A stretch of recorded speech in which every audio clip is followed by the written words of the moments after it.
Good morning to everyone. My name is Richard Green. I am director of the USC Lusk Center for Real Estate, and I would like to welcome you to this very special edition of Lusk Perspectives. I was trying to decide whether it's the 23rd or 24th webinar/podcast we have done since we started on March 22nd in the immediate aftermath of the pandemic. What we have with us today is the leadership team for the Lusk Center, Chair Emile Haddad and Vice Chair Bill Witte. Emile is chairman of 5 Point Realty. Bill is chair of Related California. They have been with each of their companies since the beginning of those companies, and I think it would be a factual thing to say they are the largest mixed-use developers in California. 5 Point is well known for its development at the Great Park in Orange County. It is behind the Valencia development up near Newhall Ranch and the Candlestick Park redevelopment in San Francisco. Related California is doing the Grand Avenue project right now in downtown Los Angeles. And as it happens, I walked by it for the first time in a long time yesterday. And it's a lot more there than there was 4 or 5 months ago. As well as Related Santa Clara and other large projects. But beyond the fact that there are people doing something very difficult in a very difficult environment, they're two of the most thoughtful people you'll ever meet in real estate development space. Both are very well read, sort of thoughtful about the world environment, as well as their businesses. And so this conversation is going to be one that asks them for their views of the world, and of course how it relates to real estate in general and their projects in particular. And I want to start with the following question. So Bill and Emile and I had a pre-call maybe 3 or 4 weeks ago, and of course the world has changed considerably since we had that call, and as we noted before, we let you all in not for the better. I want to ask you both, when you first get up in the morning and thinking about your day, what are you most worried about at the moment? And let me start with Emile on that. Well, I think I'm really worried about the fact that we have something in the United States that is going to be a challenge for us as it relates to navigating the waters of this pandemic. And that is that we have real democracy. And, this is what we're witnessing right now is the messiness of democracy. And I will not take anything but democracy, so please don't take this the wrong way.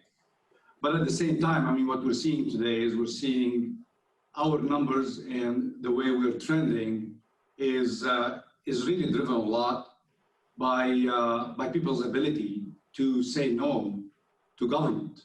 And, if you look at what happened in other parts of the world, there was a mandate and people followed it because they don't have the luxuries we have. So, if you're asking me about what worries me is that, we need to all understand that this is a moment of responsibility in a democratic system, which means there is a time for us to say, I have the right to choose whatever I want to do. And there's a time for us to say, I know I can, but I don't think it's in the interest of the larger society for me to not follow in line. I think that's one thing that concerns me, similar to you can't screen fire in a movie theater. That's one thing that is excluded from, rights of speech. And the other thing that Richard really concerns me right now is the divide that we have in this country with the political backdrop right now in the election, and how much of the managing the situation of the coronavirus is actually being political more than anything else. I just want to push back a little bit on that before I turn it over to Bill, because Germany is democracy, and it's now a very robust one. And Japan is a democracy, and South Korea is a democracy, and yet people there have handled this much better. If you look at their numbers, and who knows, they may have a second wave. And I think one thing we've learned is never be content with where you are with COVID, because you never know when it could come back. But those are democratic societies, and they have managed this pretty well, at least relative to us, it would seem. Well, I think that you have to differentiate. First of all, Germany and Japan have a long history of dealing with the crises that impacted the whole nation, whether it's wars or revolutions or a lot of things. So there's something in their DNA that understands that when you are facing a situation that impacts the whole country, there are certain things that you have to subordinate in terms of your democratic rights. We in this country have never had anything on our soil since the last public pandemic that actually impacted the country the way we're being impacted right now. And I think it's a behavioral issue. And two, yes, there are democracies, but we have in this country something that adds to that. And those are all the debates about constitutional rights. And those are debates that I think maybe because of the age of the other countries have been debated before. But today, I mean, look at the mask. The mask has become now the symbol of it's my constitutional right. You can't make me wear a mask. So I don't know if it's the age of our country or if it is the fact that we have never really gone through this. But I think that's probably what I would look at as the differentiator between us and Germany and Japan. So Bill, let me turn it to you. What's worrying you when you first get up in the morning? Well, at every level, both personally and professionally, there is an almost unprecedented level of uncertainty. That creates discomfort. It makes accomplishing anything difficult. It makes planning challenging. My wife likes to watch the news on TV. I can't watch it anymore, but I hear it in the background. I'm old enough to at least vaguely remember the Nixon years and the Vietnam War. And that's the closest parallel I can think of to what the country, as Emile said, is going through politically now. But I think this is far more concerning and worse. Also, the world is much less together than it ever was. In the old days, there was communism and there was not communism, and that wasn't necessarily healthy. Now, especially given the, shall we say, volatile leadership, certainly in this country and others, very difficult to think ahead and predict how we're going to get past this, even though I believe that we will. If you look at California, at the local level, sometimes even at the county level and at the state level, as Emile suggested, the polarization is so intense, it tends to suck all the air out of the room and make rational dialogue on issues of importance to all of us very difficult. In other words, you can't simply disagree, you have to disagree with increasing levels of rancor. We see it.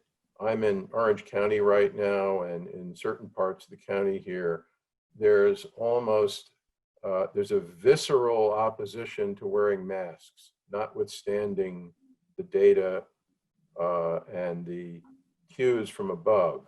And different levels of government, even within the county, offer different requirements and information. I think everybody realizes all of those things. I've been around long enough to suggest that this is an unprecedented level of them. Can I follow up on your point about the masks in Orange County? When people are polled on mask wearing, there is a super majority in favor of it, and something like 3/4 of Americans say that they do wear a mask at least most of the time when they are out. And I can't believe Orange County is that different from the country in terms of its behavior, at least in terms of what how people say they behave.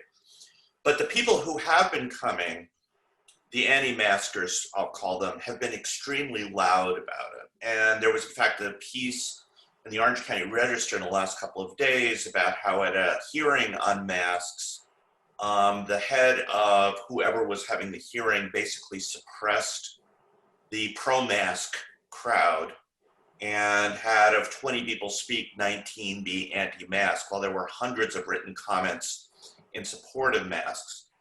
And so this is a broader point, I think, is it's not so much that the majority gets its way, it's that the loudest voices seem to have disproportionate impact. So if you go to any city council meeting on a hotly contested real estate project, the loudest voices in the room will inevitably be the opponents. They may not be, often are not a majority, but they're the most resolved. They're the most committed. And I suspect that's what you're getting here. Now, Orange County also has something else not every place has. It has beaches and it's the summer.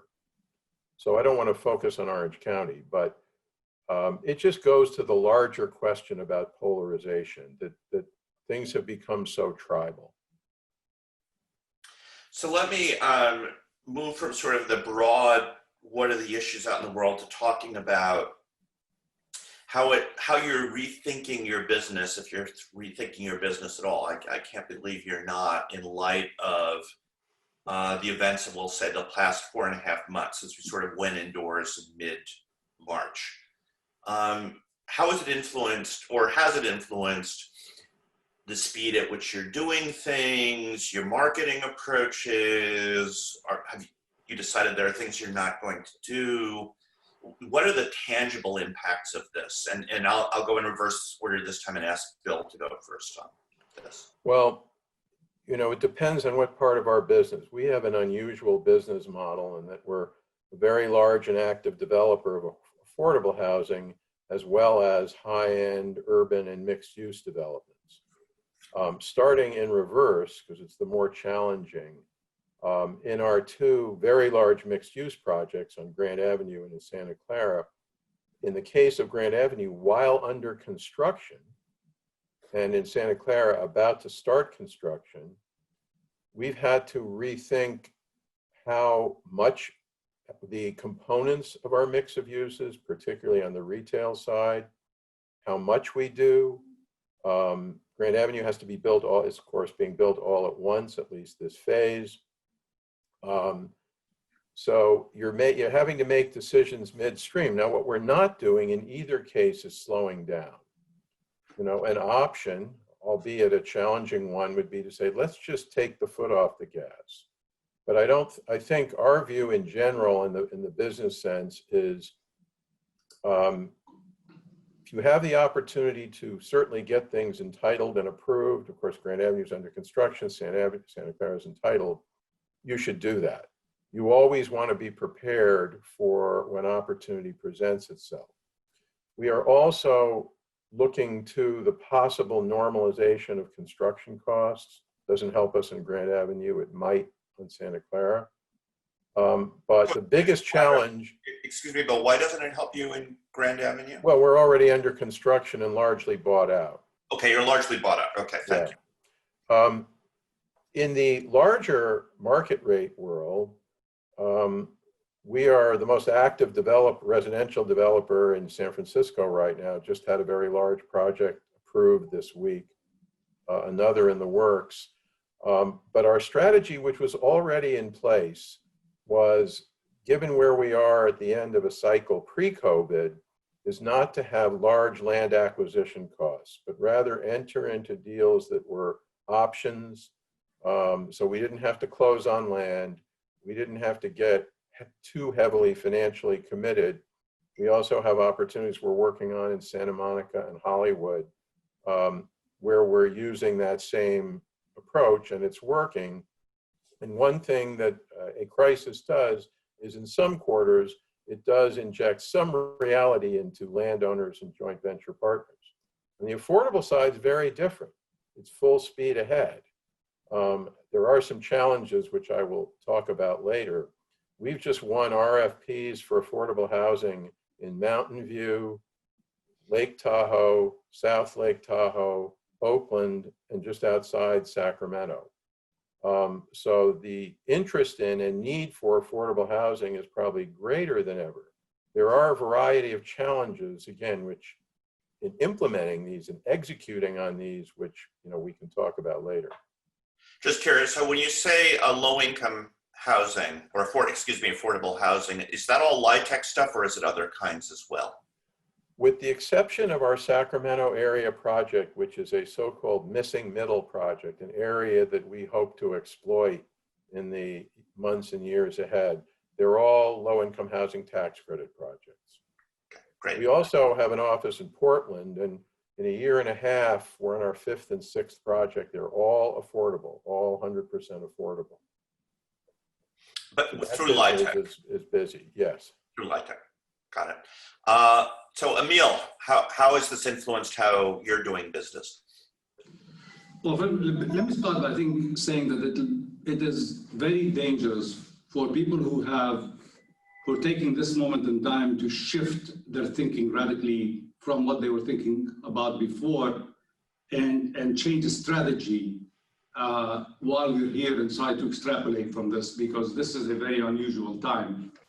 So, and I think from our perspective, Richard, you know me well enough to know that, you know, at the foundation of what I do is a history of survival. I mean, that's the thing. So I know we were ready for a moment like this with a contingency plan. And the first thing you do in a crisis is to survive, and survive with the least amount of damage possible. So when the day after comes, you don't end up having to dig yourself out of a deeper hole. So for us, survival meant something simple, which is within 24 hours, we implemented a contingency plan. It was all about liquidity and cash. We always were very low on debt, and now we don't have that. It's bonds that are matured 5 years from now. Those are the things that hurt you. The next second thing you do once you protect yourself from a liquidity point of view is making sure that you're not going to be forced to sell assets at a discount and start from a point of asset devaluation that will take a long time to recover. And then you look at, you know, your lines of defense. For us, it's that very simple. Our associates are our number one priority. And I say that, although a lot of CEOs will tell you it's their shareholders, but without our associates, the shareholders are not going to be, you know, served. So for us, how do we make sure we come out of this as whole as possible? No layoffs, no furloughs, no loss of people, no loss of value. That was the first thing we did. The other thing we did was doing something that you and I and Bill and others have had a lot of discussions about, which is what's happening in the world that we live in right now in terms of disruption, and how is real estate going to look like in 10, 20 years? And I think what this period is doing is accelerating a lot of that. So you know that we've been very much focusing on the area of healthcare and partnering and collaborating with healthcare.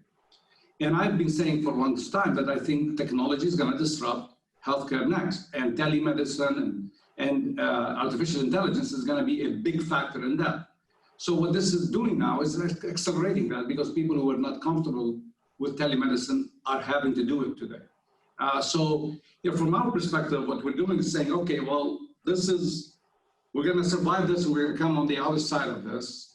How do we start implementing and accelerating? So we're working a lot on accelerating things that we wanted to see happen maybe over 5 or 10 years that are probably going to happen in a shorter period. And the last thing we're doing is acknowledging, finally, that the model of employment that came as a result of the Industrial Revolution and the factory, the 9 to 5, all of these silos of times and managing time is history. And I always say at 5 o'clock, every elevator in every office building is tapped. It can't be that everybody finished their work at 5 o'clock exactly. You know, I see your cat, by the way. It's very cute. I was wondering what you were doing first, and then I realized what it was. Anyway, I think that we all have to start thinking about the model of employment that fits more the next revolution, you know, the one that we've been living in, rather than the old one. This 9 to 5 is out the window. But that doesn't mean everybody's going to be working remotely because they want, because you can't build a culture through Zoom. So we're going to have to think about that, and we're doing a lot of thinking about that. So I want to. So Bill touched on retail, and Emile, you basically just touched on office, and so I'd like to push on those two areas a little more. I know both of you have retail components in your development. Retail was troubled before COVID hit. I think one could argue that what COVID has done is accelerated the inevitable in retail. And so what is the role of retail within real estate development in the years going forward? What does it look like? So that would be one question. And this is sort of a beyond COVID, a broader question. And then Emile, your point about 9 to 5 being obsolete, and yet people need to be in the office sometimes because we need to interact with each other in order to get our work done. And Zoom doesn't always cut the mustard in that regard.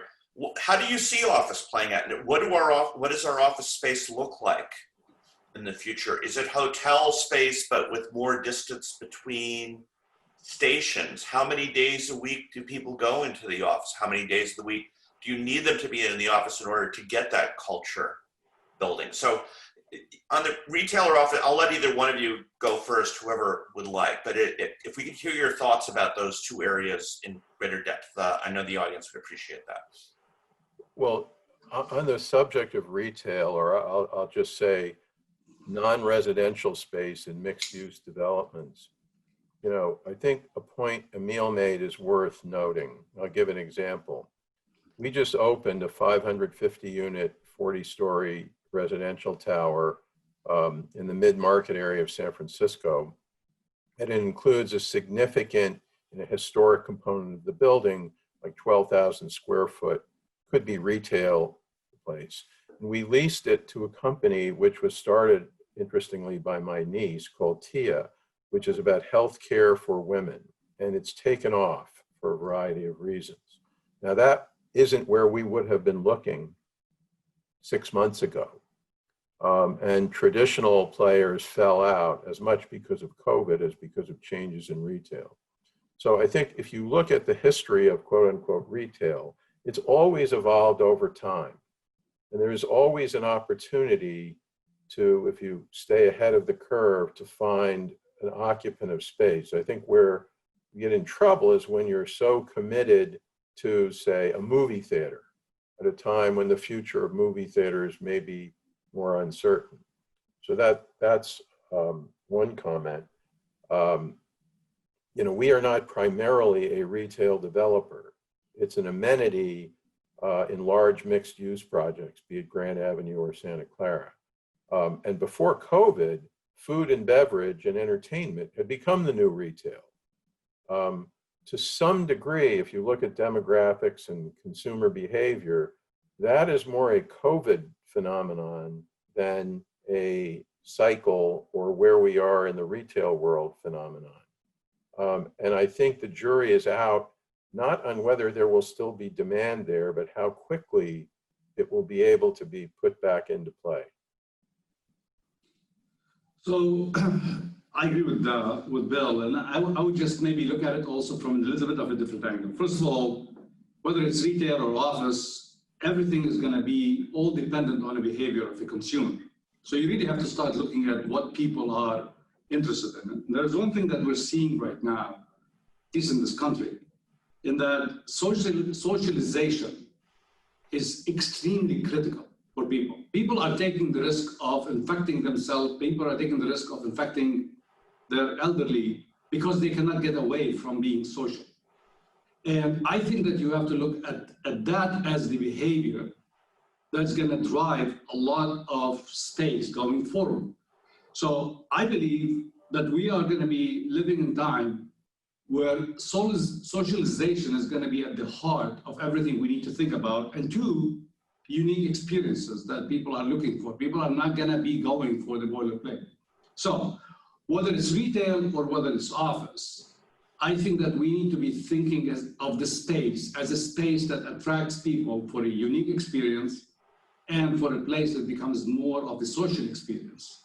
We started seeing retail change from the old retail with Apple, where they moved the sales to the back and moved the experience to the front. And we started seeing retail become much more married to food and beverage and areas of experience, because it wasn't anymore where people wanted to go to buy something. It was going to go and have a unique experience and socialize. And oh, by the way, if they find something they like, they will buy. So we started seeing it already. And going back to my point, I think it's going to be acceleration. And I am willing to make a bold prediction that as we get out of this COVID-19, and as we start looking ahead, and this is going to be, unfortunately, a longer period and a more frustrating period than people think right now, I think we might actually be seeing a roaring 20s all over again. I think suppression is going to get them to be much more social. They're going to be more at wanting to be at the office because they would have been fed up of Zoom, and they're going to want to be back together. But they're not going to want to be back together in a 9 to 5, everybody goes into a cubicle. You have to think about your space as a space of people coming together to collaborate in one form or another. So I want to express a little skepticism to that view, but before I do, I do need to note that Emile's last bold prediction turned out to be exactly right, which was at our board meeting last March. He said, this is going to be really bad. And he talked about the fragility of the economy that ran as lean as our economy did and how that made us particularly vulnerable. So as I disagree with Emile, remember Emile was right. So what I'm about to say could be wrong. But the whole experience thing, so two things about the experience thing, and I'd like both of your reactions to this. Well, so first of all, I'm sorry, Bill. Well, I just wanted to say that sometimes you have to dig in a little before making judgments on those points. For example, at least in our company, to Emile's point, the younger people for sure want to be able to go to the office. Absolutely. They miss it. They miss the social interaction. They miss the corporate culture development. It may be, and this was somewhat true anyway, that they don't feel they need to be there from 9 to 5 every day, that they can work remotely as they have been. But I think you have a bifurcation here, at least what we're seeing, is that younger people still feel that. I don't see any evidence that millennials, of which I have 3, are looking to move and end up to the suburbs at age 27. But by the same token, in the major urban areas, there's been an explosion of demand for high-end housing in the wealthy suburbs, in Napa, in Sonoma, in Marin County in Northern California, in Westchester County outside New York City. So there's a bit of a generational gap. Those who feel, well, I don't really have to be in an office full time. And by the way, the cities are kind of shut down. I don't know how long that'll take. There clearly is a shifting of demand. Emile might have some comment on this from his own sites. I don't necessarily see that among first-time home buyers, where I think there are still challenges. So, well, that was it. So the experience point. So a couple of things about that is, one is we can talk all we want about government shutting things down or not shutting it down, but at the end of the day, we know that people actually lead government on this stuff. So people were staying home, not everybody, but lots of people were staying home before Gavin Newsom told them to stay home. You had the NBA shut down before they were ordered to shut down. We're seeing it now, I think. We were taking a walk down Main Street in Santa Monica last night. And one of my favorite restaurants in Santa Monica is Chinois in Maine. And they now have this nice thing out in the street where you can eat, which Patty and I decided, well, we have to do that sometime soon. But what was striking to me is that there were lots of empty tables. And this was at like 7:30, 8 o'clock. So it was primed time to eat. And usually you can't get a table at that restaurant at 7:30 on a Wednesday night. And what that's telling me is people are still too afraid, and we actually have other evidence of this, to actually go out and do stuff. So until I think we have a vaccine, it's hard for me to see how the experience thing is going to be a big driver of demand. That's the first thing. And the second thing, it's always been striking to me that for the provider of the real estate, the experience is an expensive thing to do.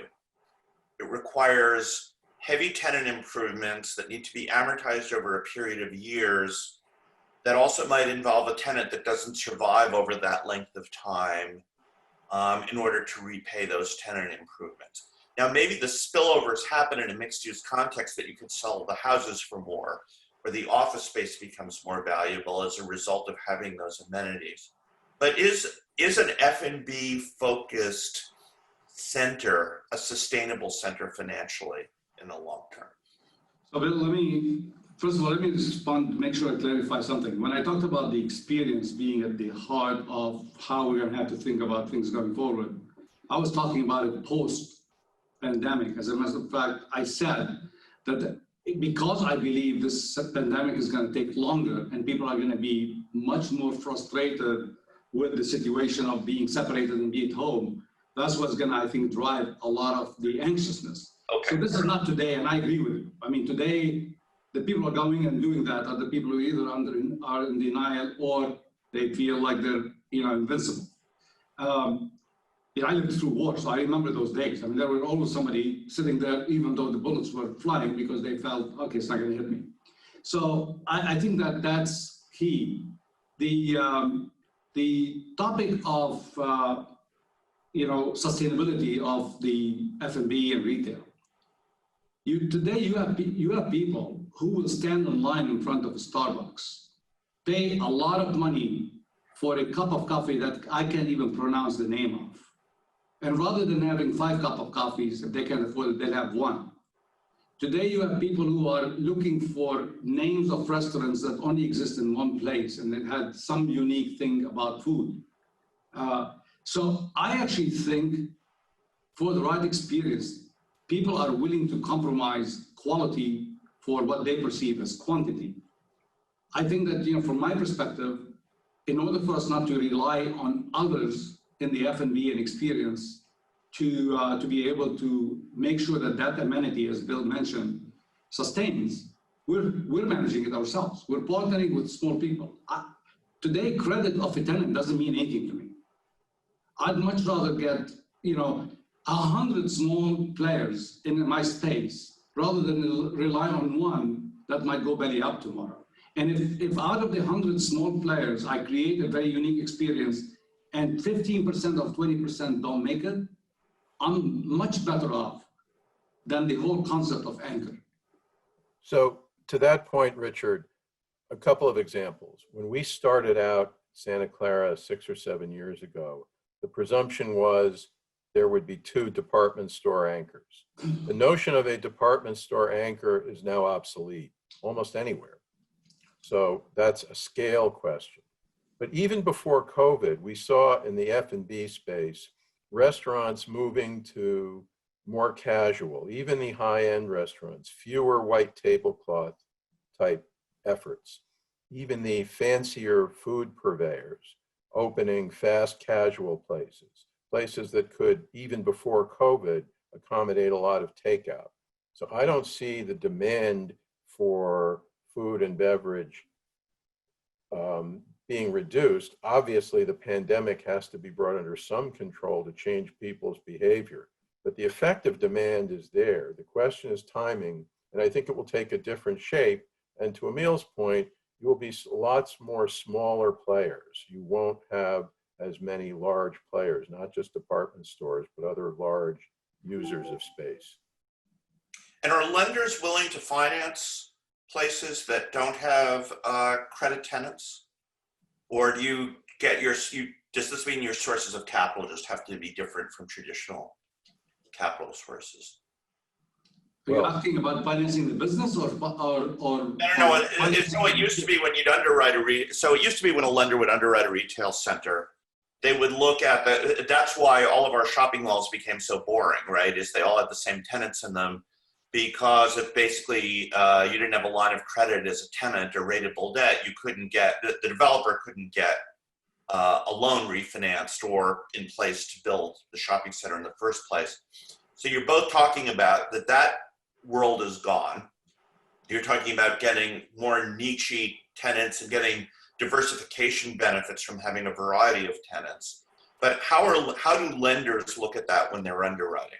So let me just maybe respond quickly. I think that what you just touched on means that a lot of the people who were, labeled as developers, who did all these shopping centers, were nothing but middle people who basically tied up the land and financed the project based on the credit of the tenant. And really, all they did is just simply secure the land and play. And we have a lot of people who play developer who you can't say this is the same mixed-use developer as related. I think that probably is going to be what's going to disappear. It's going to be the related of the world, the 5 Point of the world, the Caruso of the world, the people who the bank will look at their track record and their credit rather than the tenant credit. Yeah. I would also, I would add to that again, we're sort of splitting hairs here, but as you see more move to smaller spaces, maybe not so much national chains, but I can give you examples, certainly in our buildings in San Francisco, of tenants, potential tenants who are creating niche products, but from credit tenants. And I think that's an important distinction to make. Now, as you get into the suburbs, maybe a little more challenging. And I'll give a perfect example. A friend of mine, some of you on the call may know of him, Shaheen Sadeghi, did something very unique in the 90s. He created in Costa Mesa 2 places called the Lab and the Camp, which could be in the East Village in Manhattan, except they're in Orange County. He has a few credit tenants, but the food and beverage people are all the type of niche players you were talking about.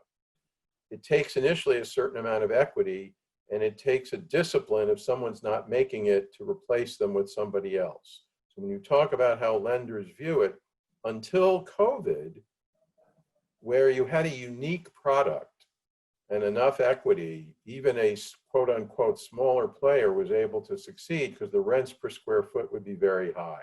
You could afford a certain amount of turnover. We're in a new world now. It's not clear, how people will react until this thing is brought under control.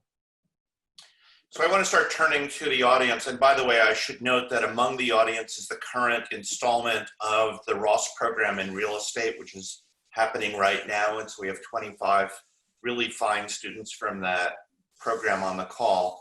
And I'd like to read a comment from one of the members and then start getting into questions.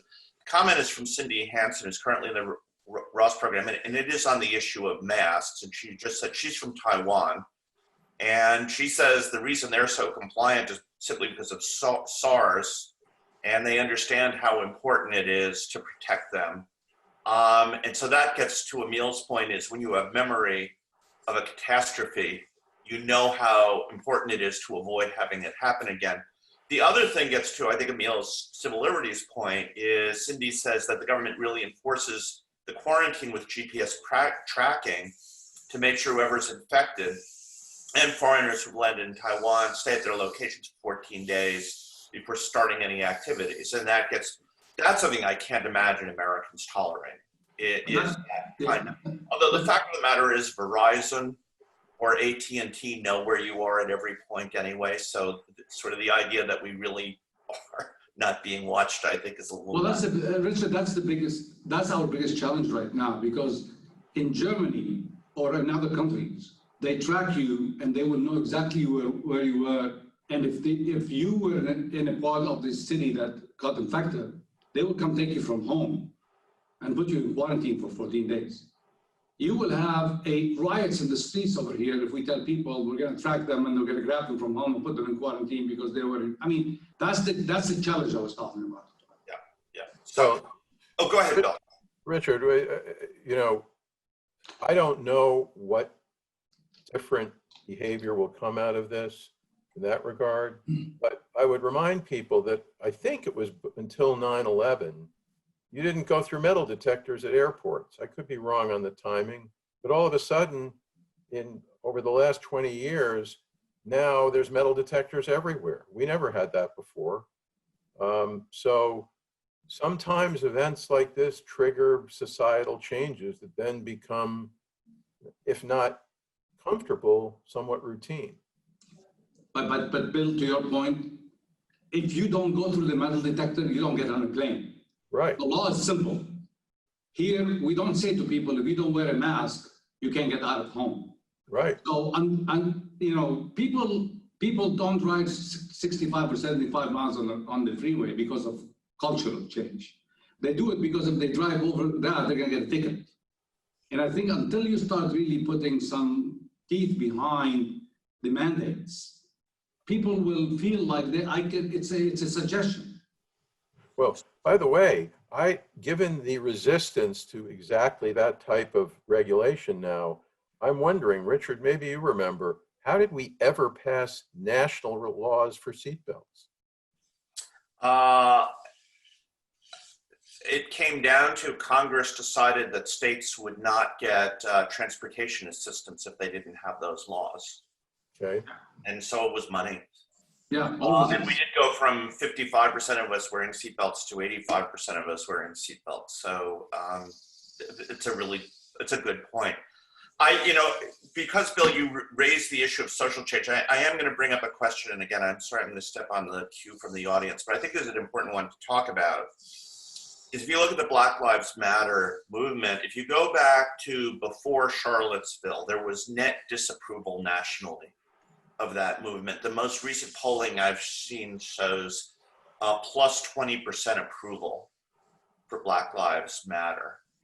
How do you see the issues that are being raised as a result of George Floyd and BLM influencing real estate going forward? Well, I'm spraying this one on you, but a couple of things. First of all, I think part of the change in polling is people were able to see for themselves firsthand exactly what happened rather than just reading about it. The second thing I would say is I think maybe it was nascent, but people looking at it, not just what they see on the news, but as Black Lives Matter, small b, small l, small m, rather than making a judgment about their perception, at least, of some organization. We've had a lot of internal discussion in our company. I've kept it internal. We've long had at least some reminder. We have active partnerships on affordable housing developments we've developed with 9 different African-American churches, including the largest such in LA and Oakland. So it's not a new topic for us.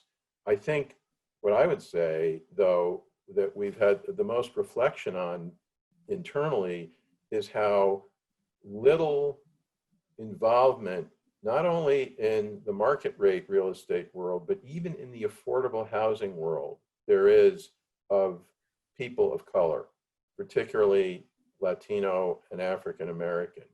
There's a complete disconnect, not intentional, between populations being served and the people in the real estate world who are serving them.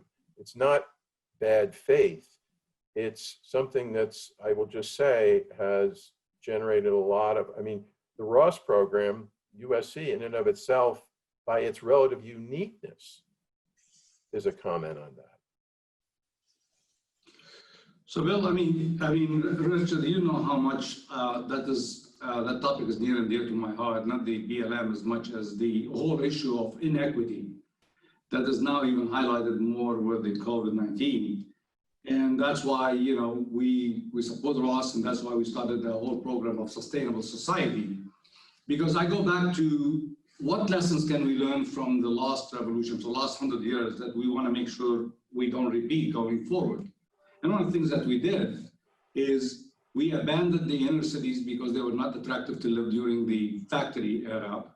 And those who had the ability, mainly whites, went to suburbia and created suburbia. And the more we moved the benefits to suburbia, the more we left the inner cities to rot.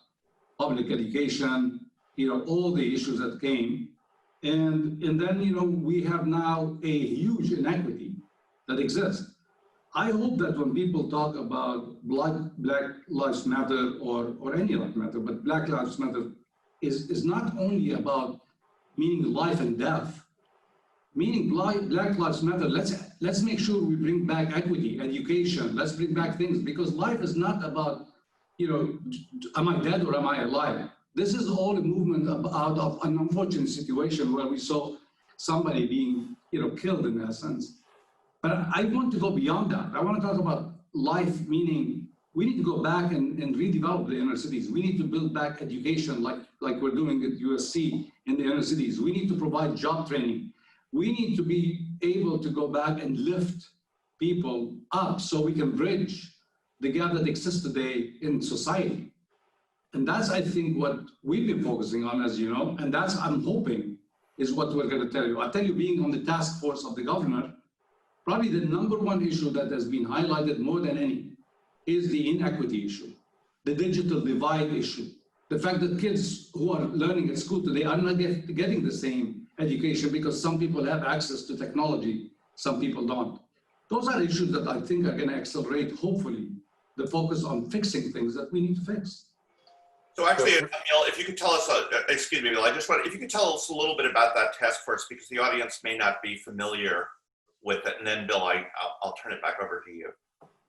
So, I mean, the governor, a couple of months ago, or maybe more, announced a task force for the recovery of the economy and jobs. And really, the task force is mainly focused on how do we get the economy going while we are keeping an eye on health, and short-term, mid-term, and long-term.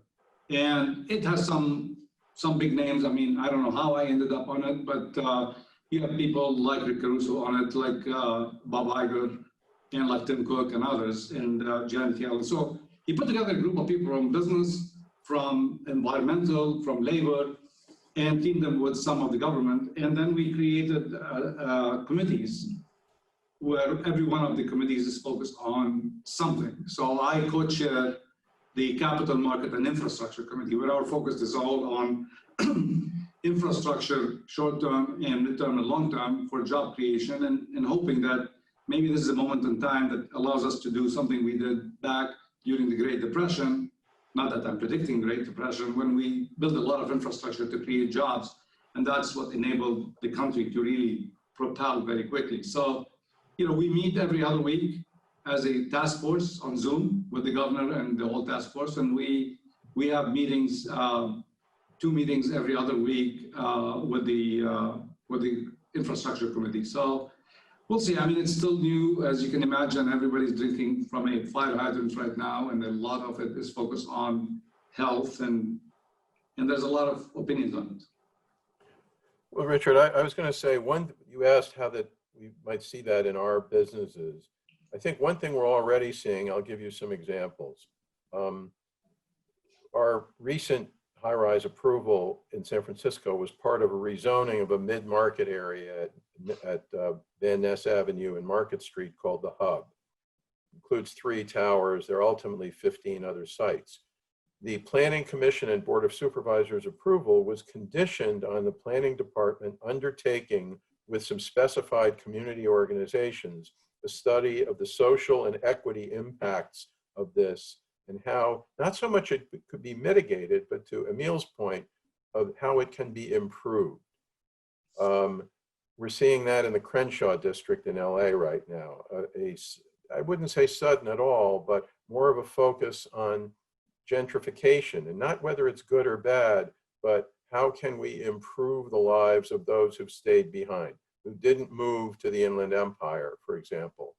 I think you're going to see that certainly in the urban areas continuing for some time, and appropriately so. Let's move to the top. We have about 9 minutes left, and there's a question from Scarlett Gia, who's again part of the Ross group this year, about affordable housing. And her questions are quite specific, but since we don't have a lot of time left, I'd just sort of like to get a sense from you, because both of you work on affordable housing, both of you care a lot about the problem that it creates for us here in California, both from a social justice and an economic perspective. What about the system right now is most broken? If you could fix one thing so that we would have more of it, what would that thing be? And let me start with Bill on this one. Well, it's almost too easy to say. There is no one thing. Affordable housing is viewed as a resource issue often. We need more subsidies, and that's true. But I view it more within the context of land use, that it's really not just about affordable housing. what's broken somewhat in California is conflicting, inconsistent, obsolete regulations on land use. Challenges, of course, a state this large and complex, it's hard to have one statewide standard. But until and unless there is a more, let's just look at it regionally, I would say even on a county-wide basis, more regional planning, the ability to financially, politically, and otherwise create more affordable housing will always be constrained. There's a lot of resources there now, if not sufficient. It takes too long. So you'll hear data on how much units and dollars and all this, but if you look at the annual delivery, especially in coastal California, it's not what it needs to be, and that's a large part of the reason. So, Richard, I look at it this way. Affordable housing so far has been nothing more than a mitigation. It is separated from the need for housing. It is a compliance issue. If you're going to build this project, you will have to build 10% affordable. And a lot of people used to look at it as a negative and put it in a corner and all that. And we tend to look at affordable housing really more in the context of housing. And I think that if you stop thinking about affordable housing as mitigation and think about housing as a broad-based opportunity that you give for a very diversified community, then you start thinking about affordable housing not as mitigation. I think that the biggest challenge you have in housing, now that I put affordable housing in housing, is local governments objecting to or not allowing housing to happen because, you know, board of supervisors and council members don't get elected because they approve projects because of a lot of historical movements. I think that if the state were to create the right incentives and a stick and a carrot with the local government to say, you have to produce, I mean, we have the RENA numbers that came out, which is the, you know, the shortage of housing that we have in California. And it has been allocated to cities. If you go to a city and say, City X, your requirement is to build 30,000 homes. And if you are going to build 30,000 homes, you are going to have X percentage of that to fit within a certain price, because it's not only affordable housing, it's also workforce housing. We have a lot of teachers and police and fire that serve in one community, but they can't live in there. And if you create an incentive, the state has a density bonus program, which basically is simple. It says, if you're willing to take your affordable housing and push it all to be very low income, you get a certain density bonus for market rate. Those are programs that are incentive programs. If you create an incentive for a developer, an incentive for a city to provide housing, and take the mindset of affordable housing as a mitigation, but as a social need, I think we start shifting the way we think about affordable housing. So we're at 11:55, and I know we have to let Bill go right at noon. So I want to finish off with a broad question, and I'm sorry to those of you whose questions I didn't get to today. But it's about the future of California. So during COVID, post-COVID, are you a bull on California, a bear on California? Before all of this, we had lots of people moving to Phoenix, lots of people moving to Las Vegas. What do you see the evolution of the state? Are you a buyer? Clearly you're a buyer because you're both developers here, but what is your outlook for us as a state? I can start if you want, or Bill can start. I have always been and will always be extremely bullish on California. We bet the farm in California. We're the company that has basically tied its future to California. We don't build anywhere else. We're just a California developer. And that's because if you go back, everything that has changed the way the world lived came from the state mainly. Whether it's the movie industry, whether it's the internet, whether it's the .com, whether it's all the things that are happening. And this is a place that will always be a place of innovation. And it will always be debated. I have been hearing about the demise of California since I came to this country 34 plus years ago. But what we really were talking about is there are certain people who are going to fit within an old economy as the state leads a new economy that will find it difficult to live in the state, either because of, taxes, price, cost, whatever it is, or because the jobs are not here. So if you're asking me, I am extremely bullish, and if anything, I'm even more bullish, because what this pandemic is going to do is going to create many more think tanks who are going to think about how do we make sure that we don't get into this situation in the future, and think tanks cluster together. Silicon Valley is the first example of a city of the future, and it was not built by government. It was built by people who just simply wanted to cluster together to create a bigger think tank, and look what it did to the world. So I'm extremely bullish. Bill? I would echo that. I think we shouldn't be in our businesses if we don't believe that. I do think, touching on something Emile said, that a lot of the innovation of the future that will continue to support a strong California is going to come more from the private sector than from government for a whole lot of reasons. We're already seeing that. Obviously, times like this test the ability of the state. I will leave you with this anecdote. I came to San Francisco in 1981 to work for Dianne Feinstein in housing as mayor. There's an article someone recently sent me, April of 1981, and it starts out reading about high housing costs and displacement. If you didn't know the date, you could have thought the article was written last year, but that was 40 years ago. And I'm not saying that's a good thing, but to Emile's point, people have been predicting the demise of California for similar reasons for many, many years. And a combination of innovation, dynamism, frankly, immigration, I might add, have buoyed it, and I think will continue to. There's going to be ups and downs, but I'm bullish. So Bill Witte from Related California, Emile Haddad from 5 Point, both of you from the Lusk Center for Real Estate, thanks so much for spending an hour with us this morning and for your insightful comments. Our next Lusk Perspectives will be led by the very capable Mary Lynn Bourne, my wonderful colleague.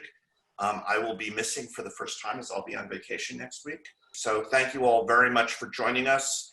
Have a great rest of your day.